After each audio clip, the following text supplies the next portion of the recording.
Hello दोस्तों, स्वागत है आपका हमारे इस यूट्यूब चैनल में। और आज हम लोग देखने वाले हैं यहाँ पे नेक्स्ट चैप्टर। जी हाँ, हमारा जो बायोलॉजी का हमारा जो यहाँ पे चैप्टर वाइज यहाँ पे एमसीक्यू चल रहा था, जो कि हमारा टीसीएस के द्वारा पिछले वर्षों में पूछे गए प्रश्नों को हम लोग देख रहे थे, जिसमें हम लोग मैक्सिमम 2023 और 24 में पूछे गए एमसीक्यू देख रहे थे। तो उसका आज हम लोग बायोलॉजी में, इससे पहले हम लोग जीवों में पोषण व प्रजनन देखे थे।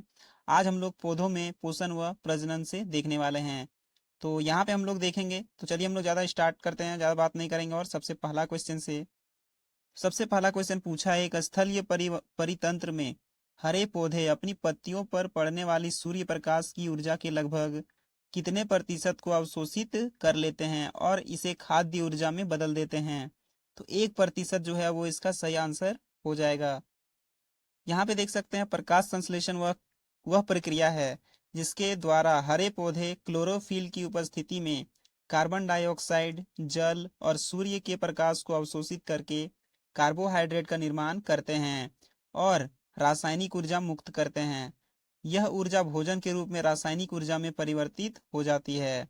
तो ये पॉइंट जो आपको एक्स्ट्रा बता रहे हैं, इसको भी आप याद रखिए। यहाँ से आपके मोस्ट इंपॉर्टेंट फैक्ट यहाँ पे देखेंगे।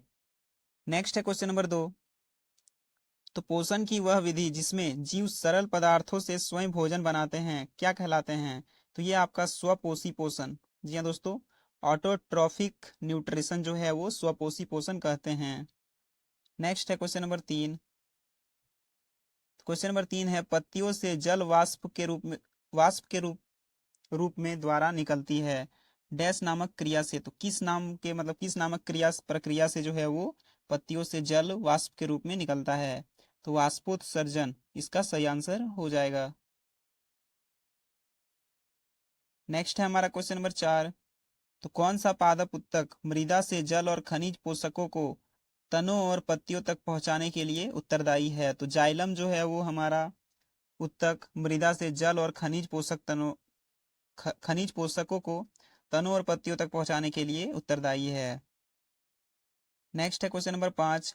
तो पत्तियों में नामक हरा वर्णक होता है जो पत्तियों और किसको सूर्य के प्रकाश से ऊर्जा प्राप्त करने में मदद करता है? तो क्लोरोफिल जो है वो इसका सही आंसर हो जाएगा। नेक्स्ट है क्वेश्चन नंबर 6। वे पौधे जो सूर्य के तीव्र प्रकाश में उगने के लिए अनुकूलित होते हैं वे क्या कहलाते हैं? तो ये आपके आत पौध। जी हाँ दोस्तों, आत पौधविद जो है वो कहलाते हैं। उसके बाद नेक्स्ट है क्वेश्चन नंबर 7। तो क्वेश्चन नंबर 7 है, जब गाढ़ कोशिकाओं में जल प्रवाहित होता है तो उनमें क्या होता है? तो ये आपका स्टोमी छिद्र खुल जाते हैं। ये आपका सीजीएल 2023 में पूछा गया था, थर्ड शिफ्ट में।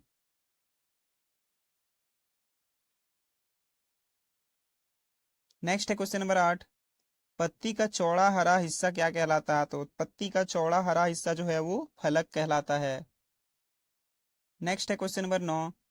पौधों को वृद्धि के लिए पोषक तत्वों की आवश्यकता होती है जिसकी आपूर्ति किसके द्वारा की जा सकती है? तो मिट्टी, जल और वायु के द्वारा की जा सकती है।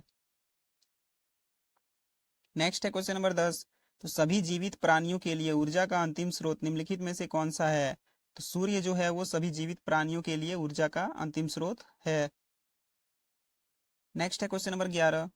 लवक और उसमें संग्रहित का के निम्नलिखित में से कौन से युग्म सही नहीं है? तो ये आपको यहाँ पे बताना है। तो देख सकते हैं कौन सा सही नहीं है। तो यहाँ पे ना तो एक और ना ही दो यहाँ पे हो जाएगा, क्योंकि एमाइलोप्लास्ट जो है वो तेल और वसा होता है, ये सही है। और एल्यूरोप्लास्ट कार्बोहाइड्रेट हो जाएगा आपका। तो दोनों जो है वो आपका सही हो जाएगा। नेक्स्ट है क्वेश्चन नंबर 12। तो क्लोरेला, जी हाँ दोस्तों, क्लोरेला किस पोषक तत्व से भरपूर होता है? तो प्रोटीन से ये भरपूर होता है। यहाँ पे देख सकते हैं, क्लोरेला को अंतरिक्ष शैवाल के रूप में जाना जाता है। इसका उपयोग अंतरिक्ष यात्रियों द्वारा निकाले गए कार्बन डाइऑक्साइड को अवशोषित करने और अंतरिक्ष यान में ऑक्सीजन के उत्पादन के लिए किया जाता है। तो क्लोरेला के बारे में ये आप याद रखिएगा। नेक्स्ट है क्वेश्चन नंबर 13। तो लाल, बैंगनी, नीले या काले रंग के फलों, सब्जियों तथा अनाज में कौन सा प्राकृतिक जैव सक्रिय और पानी में घुलनशील फिनोलिक यौगिक उपस्थित होता है? तो ये एंथोसाइनिन हो जाएगा, ऑप्शन नंबर 2। नेक्स्ट है यहाँ पे क्वेश्चन नंबर 14। तो मेवे देख सकते हैं यहाँ पे, मेवे, वनस्पति, तेल और मछली निम्न में से किसके अच्छे स्रोत हैं? तो ये स्वस्थ वसा के स्रोत है, मेवे, वनस्पति, तेल और मछली।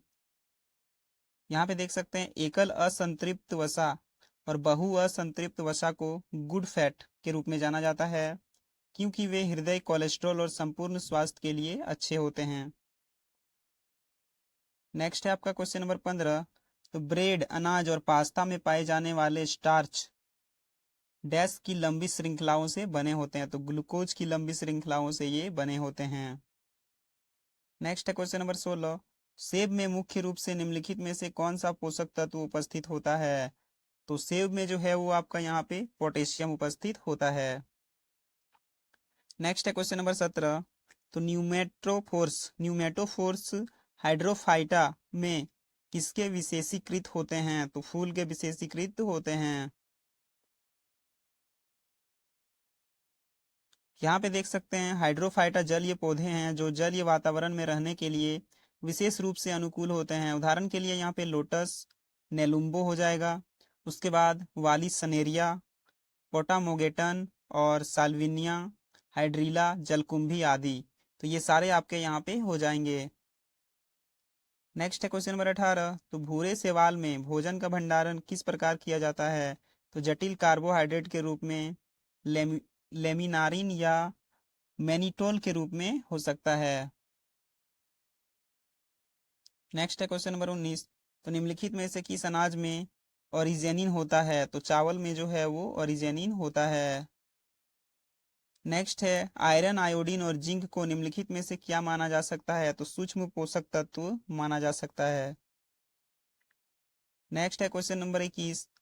तो कैप्साइसिनोइड्स, जी हाँ दोस्तों, कैप्साइसिनोइड्स, कैरिटोनाइड और फेनोलिक्स और विटामिन निम्नलिखित में से किस खाद्य पदार्थ में पाए जाने वाले प्रमुख रासायनिक हैं? तो ये मिर्च में पाए जाते हैं, इसको आप याद रखिएगा। मिर्च में कैप्साइसिनोइड्स, कैरिटोनाइड और फिनोलिक्स और विटामिन निम्नलिखित में से जो है वो यहाँ पे किस पदार्थ में? तो यहाँ पे मिर्च में ये पाए जाते हैं। नेक्स्ट है क्वेश्चन नंबर 22। तो पृथ्वी पर कार्बन डाइऑक्साइड स्थिरीकरण, जी हाँ दोस्तों, पृथ्वी पर कार्बन डाइऑक्साइड स्थिरीकरण का कम से कम डैश प्रकाश संश्लेषण के माध्यम से शैवाल द्वारा किया जाता है? तो आधा जो है दोस्तों यहाँ पे किया जाता है, ऑप्शन नंबर ए। नेक्स्ट है यहाँ पे क्वेश्चन नंबर 23। तो जनन की वह प्रक्रिया जिसमें केवल एक ही जीव भाग लेता है क्या कहलाता है? तो ये अलैंगिक जनन। जी हाँ दोस्तों, जिसमें एक ही जीव भाग लेता है वो अलैंगिक जनन कहलाता है। नेक्स्ट है क्वेश्चन नंबर 24। पौधों में प्रोटीन के संश्लेषण में निम्नलिखित में से कौन सा आवश्यक तत्व उपयोग किया जाता है? तो नाइट्रोजन जो है वो इसका सही आंसर हो जाएगा। नेक्स्ट है प्रकाश संश्लेषण की अभिक्रियाओं के लिए इस्तेमाल किया जाने वाला शब्द है जो ग्लूकोज और अन्य कार्बोहाइड्रेट अणुओं को बनाने के लिए प्रकाश निर्भर अभिक्रियाओं द्वारा संग्रहित ऊर्जा का उपयोग करता है। तो कैल्विक चक्र जो है वो इसका सही आंसर हो जाएगा। नेक्स्ट क्वेश्चन है क्वेश्चन नंबर 26।